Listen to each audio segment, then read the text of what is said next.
Welcome to Be Advised, Leading with Value with Brad Swineheart. In this podcast, we will focus on successful marketing methods for advisors that generate prospects and clients. We will learn from the best in the industry on how advisors in the trenches today are growing their practices. Join us for this journey where Brad draws from years of expertise and guest experts to help advisors reach their full potential. Susan, thank you so much for joining me today. How the heck are you? I'm doing great. How are you? I am doing fantastic. Probably better than I deserve, but that's okay. So no way. Let's learn a little bit about you before we hop into all of the wonderful marketing things in 2023. So you're at FMG, you're top dog over there, making big decisions, doing big things. What do we got going on? Definitely not top dog. I don't know about the big decision part. I just love, I've been here for about a year and a half at FMG. And prior to that, I was the chief marketing officer at Advisor Group. And I have a long history in the financial services world, but my favorite thing to do was to focus on helping advisors, financial advisors, with their marketing. And we leveraged the FMG platform to facilitate that and to coach around it. And so I followed my passion. I decided I wanted to do the thing that I liked the best about my job. And now I get to do it 100%. And it's amazing. I love that. And just, that's so much of what this industry is, right? Is people following their passion, finding out what they really, really like. I hope so. Yeah. I do think there's, that's what I coach when people are asked to be either mentored or just ask for advice. And I think there's a part of people that just like safety and security, and so it'll get better if it's not great. And I've just always been one of those people. Call me impatient or ADD, but if I'm not happy, if I find myself complaining more than I am excited about things, then I think it's time to follow your passion. And I talk about, we all have piles in front of us. We used to all have desks. I now have a dining room table, but you have piles on the desk, or you have like to-do lists and all the different things. We all have things that we are drawn to doing first. And then we have the stuff that we're like, oh, I gotta get to that. And so I coach my team even to pursue a career or the types of jobs that enable you to do a lot more of the stuff that is what you're drawn to, and minimize the things that are on your list that are the things that you aren't drawn to. But don't ever expect a job that doesn't have some of both. I think that's something that I always do, right? Like, you have the to-do list, there's stuff I get excited about, like it's Monday morning, it's 6:30 a.m. and I'm already like, ooh, I want to start working on this. And then there's that thing that sits there till Friday afternoon, and it's like, okay, yeah, I better get this done before the weekend. I can literally just, this weekend I spent hours on something that had just been piling up, and I'm like, I got to just do this. One thing I do think that's nice, and especially as an advisor in that role, is often when you're building this business, there comes a time when many advisors, they go out on their own, right? They start their own practice, and that's scary in its own right. But as you become more and more successful, you get that opportunity to say, hey, this is the things that I'm good at, and these are the things that I'm passionate about. And now I can build a business around me that does all the things that I don't want to do. Exactly. Yeah. There's an outsourced solution for pretty much everything that is on your weaknesses list. And then you can focus on what your strengths are and hire around that as well. So let's talk a little bit about what you're seeing as far as marketing for advisors. What are the staples that they need to be doing? What's working? What are you seeing on your end, both from the advisor group perspective, but then also now at FMG? I mean, I'll start. I think about marketing as an ascendant journey. And I like that. I like that. You got to get a t-shirt maybe. And because most advisors are pretty insecure about marketing. It's not on their to-do list and the first thing that they do. There are many that love it, but it's definitely the 80-20, maybe 90-10 rule. And they're cautious and not confident, yet they know they need to do something. So I don't know if I even coined the Ascendant journey, but I really like the phrase. Website, I would say, is sort of the foundation, especially in this more digital world post-COVID, where I'm not sure you're even meeting with all your clients in the office. So, and certainly when anybody refers you to somebody else, they are Googling you. So I like to say, if you do nothing else, please have a really strong website. And if you haven't looked at it in 2 years or updated it in 2 years, you have to. Like it should be sort of an ever evolving piece of art that you're adding content to. I like that. About tweaking, and you don't have to be obsessed, and you can work with partners like FMG, but it's you can't just have that business card website that you built 5 years ago. So Ascendant journey step 1, I think, is refreshing your website. And there's some really easy tips that we coach around making sure that you're speaking to your ideal client or ideal prospect in your copy, not writing about yourself the whole way. Like we do is not that appealing. It's you struggle with blank and we do, and this is how we solve it, not overwhelming with 18 navigation bars. I mean, they're just, and being more personable. People are, especially since you may not ever meet this person in person, making sure that you're about us in the bio shows a little bit of your personality, not just bullets of a resume, but write it in the first person and tell your story. Why did you get into the business and what do you do? So that's sort of where we start. And I think as you assess, as an advisor assesses their marketing, that would be where I'd start. And if that's not good, then just focus there and don't get overwhelmed by all the rest. And then as you move up the steps, the process, I think, the next would be to get that LinkedIn profile looking good and to start thinking about how to build your network on LinkedIn. And of course, maybe even before that would be effective client communications and making sure that you're not just sending a monthly newsletter that nobody opens, or at least has become completely numb to, but that you're communicating things about topics that are relevant to them. It's surprising to me, but advisors love economic commentary. That's what they want to send out to clients. But as a client of an advisor, I hired my advisor to do that. I'm actually really not that interested in what the market did last week. I mean, I'm interested in whether it goes up and down and how it affects my assets, but I don't want the ins and outs and the graphs and the stuff. I mean, maybe again, 80-20 will, maybe 10 or 20% of the clients do. But I think one of the things that we teach in seminars is a phrase that said, I've done the research and this is what I found. And that speaks to me heavily when you're talking about that communication is don't send them the graphs and the data and all that stuff for them to chew through. Just send them the bullet points. Hey, this is what you need to be concerned about, or this is what you don't need to be concerned about, because by the way, you hired me and I know what I'm doing.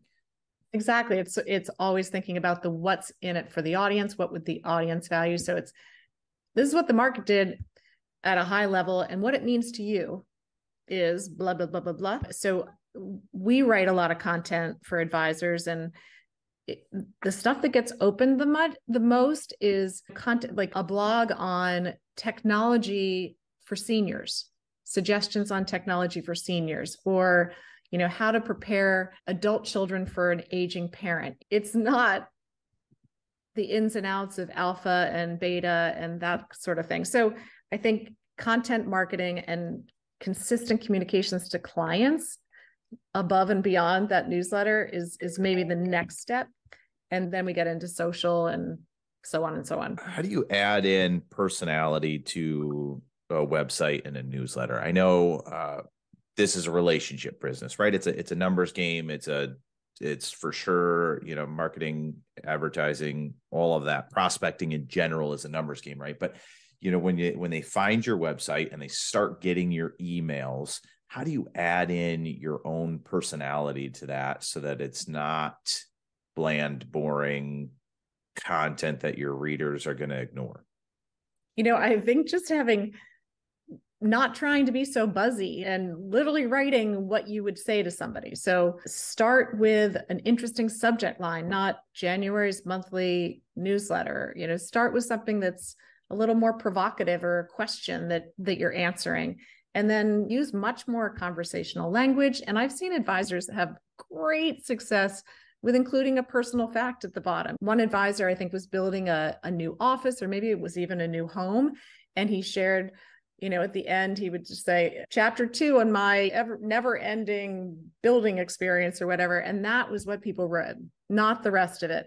So coming up with something, it could be the latest and greatest in our office, come up with something where you can talk about the office in a more human way and the team members, or the news from our team, something that's just totally not financial, that's about the people that are supporting your clients. I think you can incorporate that into almost anything.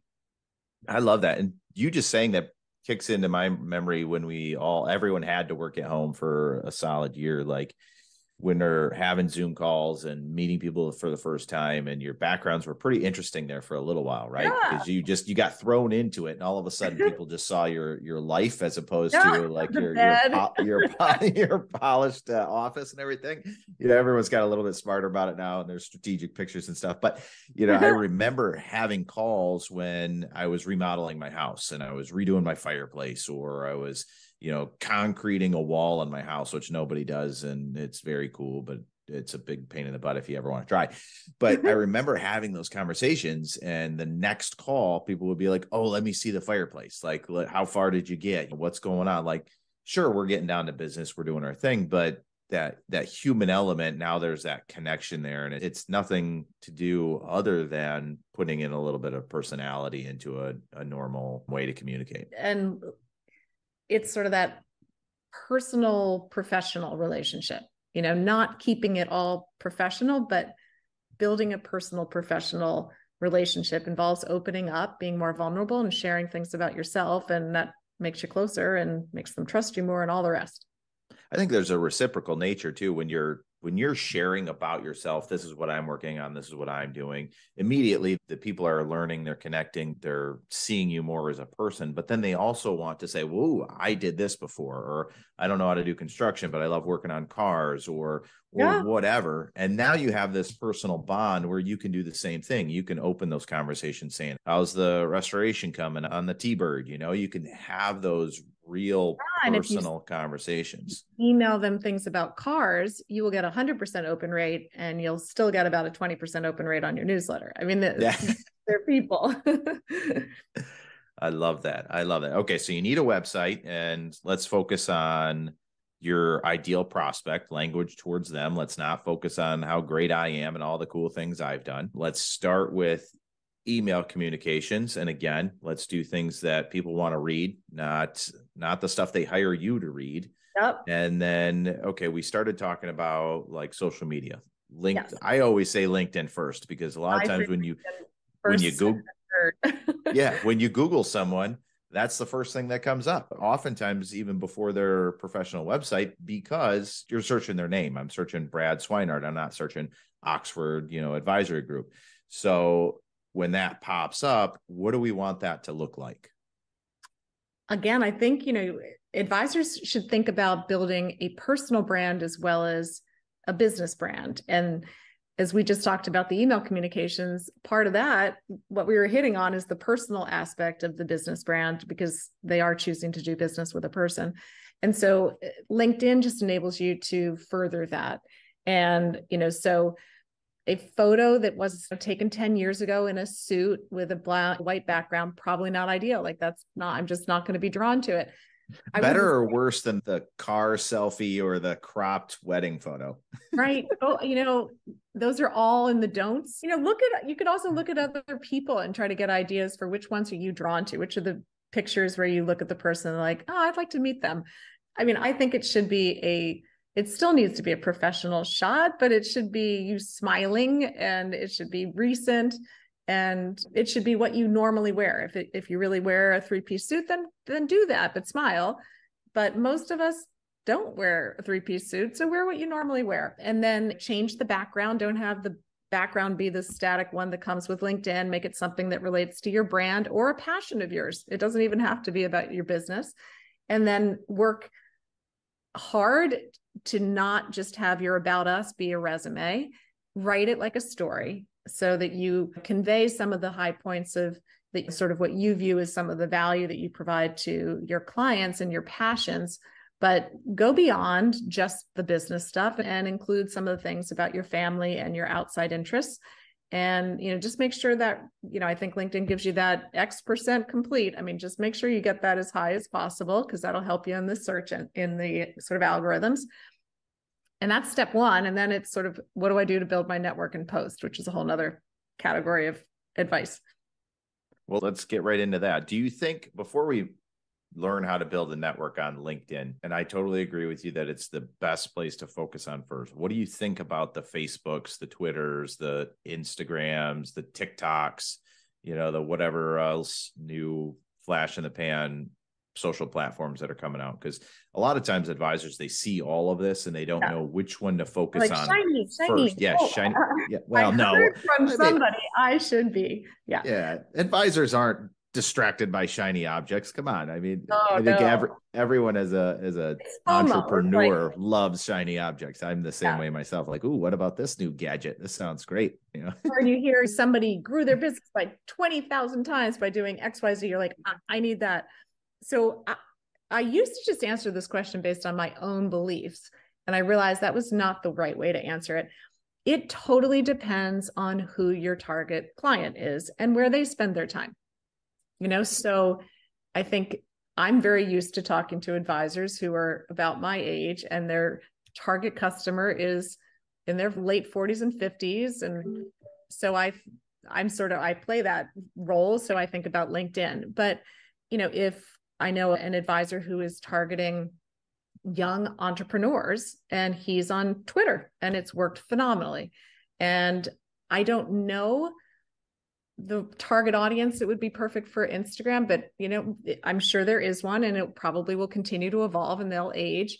So I think just defining your target audience and your ideal persona first, and you might have more than one, in which case you might have more than one platforms that you'd want to support. For most advisors, this is just average, I do think LinkedIn is the best. I have a 20-year-old, about to be 21-year-old daughter, and she's all over LinkedIn now, and her friends are all over LinkedIn. So it is not just an old person's platform. She's found it to be the most amazing way to build connections, get informational interviews lead to potential job opportunities. So I would argue that it's just for old people and just for business people. I think you can get all ages on LinkedIn, which is great. But if you have a real niche and those people are on Twitter all the time, then you want to be on Twitter. Yeah, I love that. And that makes total sense. What I've always done in the past is you can scour LinkedIn really well for your ideal prospect, because they're putting all their information out there, right? And you can find a dental practitioner I actually interviewed an advisor, and his niche was dental practice owners that are looking to sell to private equity within the next 5 years. Like, that's how small his niche was. But that information is out there. You can find those people, right? Yep. And I full-heartedly agree. I think LinkedIn is an amazing tool, and it's a great place to not just have your resume sitting out there, right?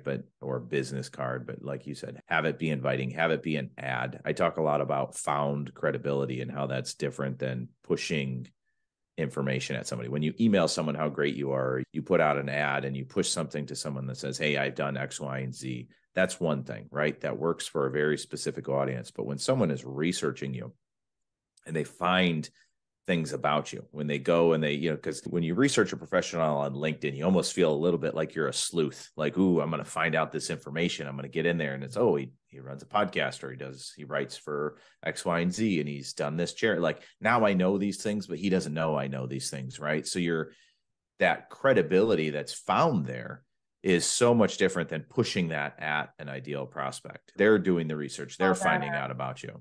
We call that social proof. Social proof. I like it. Okay. Yeah. So how do we build a LinkedIn base, and what the heck do we do with it once it's built? Okay. Well, here are 2 simple tips. I learned these from Samantha Russell, my partner in crime. One is, at the end of every week, or even just the end of every day, or even at the end of every meeting, look at your calendar and connect with anybody you've met with that is not a current connection. And we all have lots of meetings. I guarantee all of us are meeting with people during the week that we have not met. If you're in a meeting with 4 people, one of them you'd met probably not the other three. So that is a super easy way. And it's a really great way to take a relationship from here to here. So you had a meeting on Zoom, you get off, that's that. But if you take the time to just shoot a connection request and you don't even have to write anything other than the standard thing that goes with it, they receive that. It's relevant, it's timely. It is a really great reflection on you. It shows you actually cared, and it feels good to get a connection request. You've just jumped a relationship with that person. And now when you post, all of those people and their connections see your posts. The next one Samantha came up with is to do the same with your email inbox. So just scan your email inbox at the end of the day or at the end of the week. And again, just go in and connect with anybody that sent you an email that you think you're not connected with. And then I think using your notifications button in LinkedIn and just clicking on that once a day to see activity of all the people you're connected with and comment on as many of their posts as possible. That is not that difficult. It didn't even involve posting yourself, and that will grow your network exponentially. I can't tell you how silly I feel that that was a new idea to me. Yeah. Like, I'm just thinking like, yeah, I should probably just block out 15 minutes at the end of the day or at the end of the week, or, what, I can't take that often or take that long. And just go through and hit all the contacts, hit all the emails, and it just makes total sense. Yeah, especially if you're in. Go ahead. Oh, you can either give yourself a goal of X number of connections a week and X number of comments a week, so that you're really looking at that notification and you're engaging in the people that are active within your network. It's like every advisor can do it. It is 101. It's not even, it's not putting yourself out there or embarrassing or anything like that. And okay, so we're going to start doing that. Is there content that is better than other content when it comes to the different platforms? As far as like LinkedIn, do you use different content on LinkedIn than you should on Facebook or Twitter? Is it the same type of content that you would email, or is it something different? What is that recipe for success when you're going to start posting now? So yes, I think obviously it differs by platform. The most important thing, and it's starting to really resonate with me. I think I've said it before, but I'm really starting to, I guess, translate my posts in such a way that I am achieving this. What you write has to be something that the people you're writing it for want to read. So many of us have used LinkedIn as a FYI platform. FYI, I did this, or thanks, blah, blah, blah, for writing about me, or all these things are just facts. It's just a fact. So the fact might be interesting to your friends, but your ideal client, what are they interested in? And you can twist even those facts and FYIs to be of interest to them, but it takes being a little clever, because those are typically a little bit self-serving facts. But in general, sharing things that are just purely value add to your clients or to your target audience, clients and prospects, that is what is going to build your business. I mean, whether it's in email or whether it's in social, and, from a Facebook, it should be things that your target audience would like to see on Facebook. So that means it's going to be more social. On LinkedIn, it really can be a little bit of both. I mean, I think you're not putting like happy Groundhog Day, but you want to actually weave in something about the fact that you did a charity bike ride, but weave in that you work with clients, that weave in some ideas for those that are interested in getting into charity, to some of the best organizations that you found. Like have something that gives something away. So for example, I was just writing some content for us, and I was writing it on, it was financial literacy month, I think, either maybe next month. And we were doing I'm writing a post on how to help children save. And the first stab I did, I actually used ChatGPT. So we can talk about that next. But I used ChatGPT and it came up with like a fun fact, a couple bullets. It was interesting, but it was just kind of blah. And then suddenly I was like, you know what? I should flip this and say, for Financial Literacy Month, one thing you can do is work with your children to help them save. Here are 5 apps that are really popular to help with saving, allowance, and budgeting. Just nothing that would necessarily benefit an advisor or be something that they would even need to know, but that will get a ton of engagement. That's like flipping Go it. ahead. Sorry. Yeah. And the good thing about something like that, right? When you lead with something of true value, and let's just say they grab one of the apps, they sit down with their 13-year-old and they start going through this budgeting app and they use it and whatever. What are they going to do after that? Well, they're going to tell all their friends, oh my gosh, I got this great app from my advisor sent it to me and it's blah, blah, blah. And this is what we did. How'd you hear of it? Oh, my advisor, or I heard it from this guy on LinkedIn that I follow. I just saw it on LinkedIn. Yeah. It's so like giving away resources, not just information, give away resources.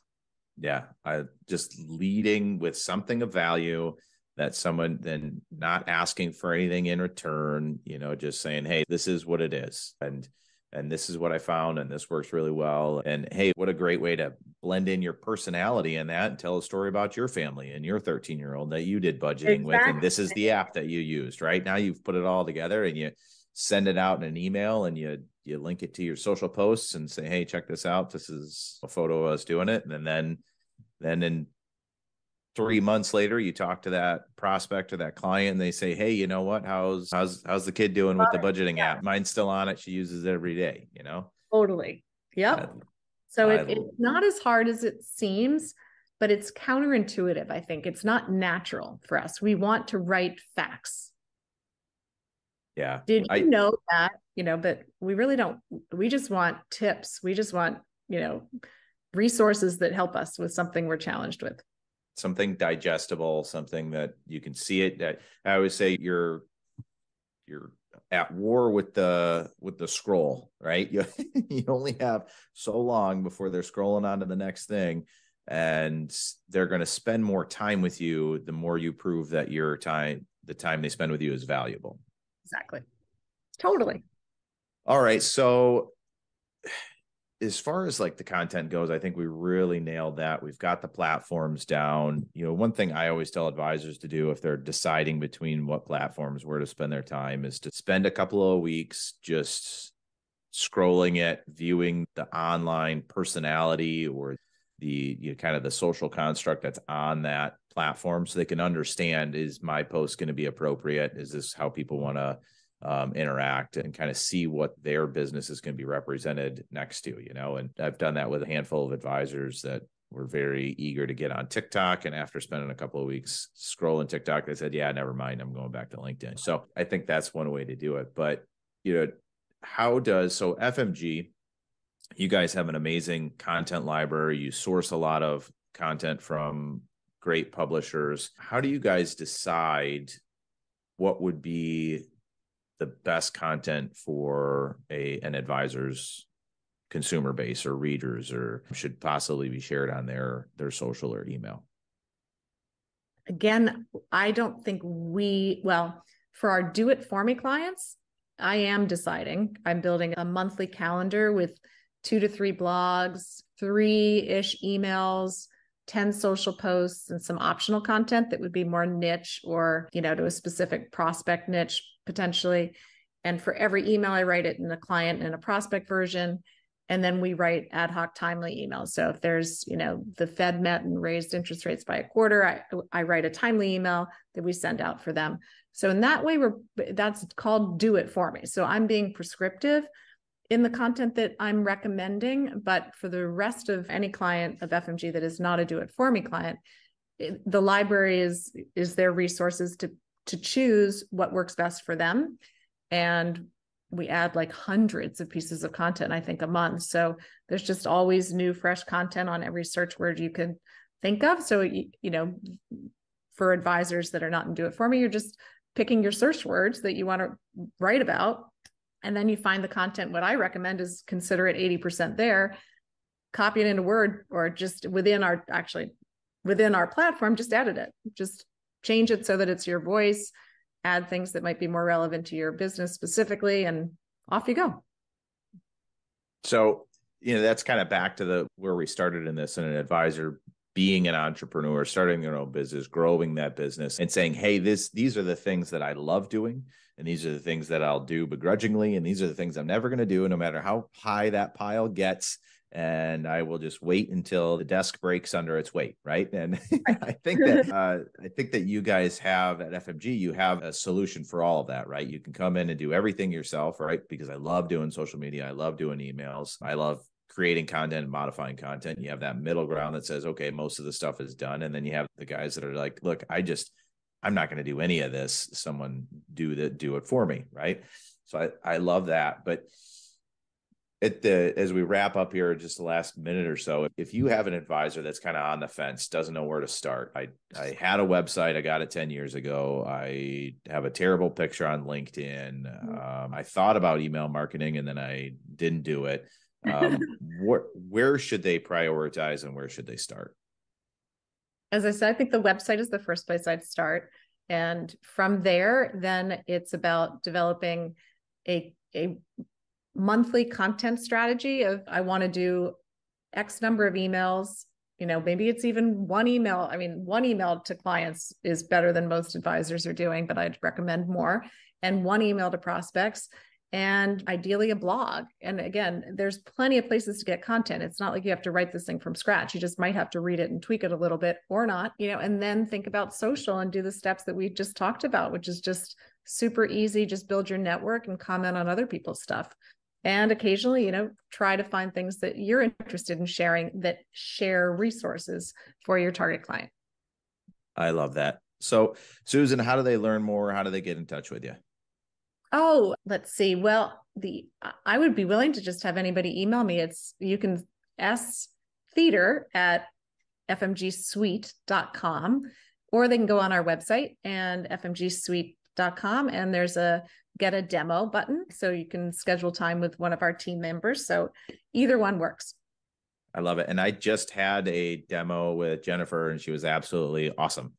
Oh, so great. wonderful human being you have over there. So that's great to hear.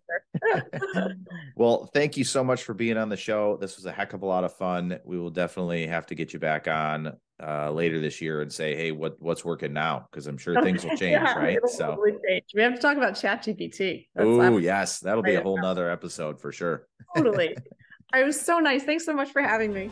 Thank you for listening to Be Advised, Leading with Value with Brad Swineheart. Click the subscribe button below to be notified when new episodes become available. The information covered and posted represents the views and opinions of the guest. The content has been made available for informational and educational purposes only. The content is not intended to be a substitute for professional investing advice. Always seek the advice of your financial advisor or other qualified financial service providers with any questions you may have regarding your investment planning.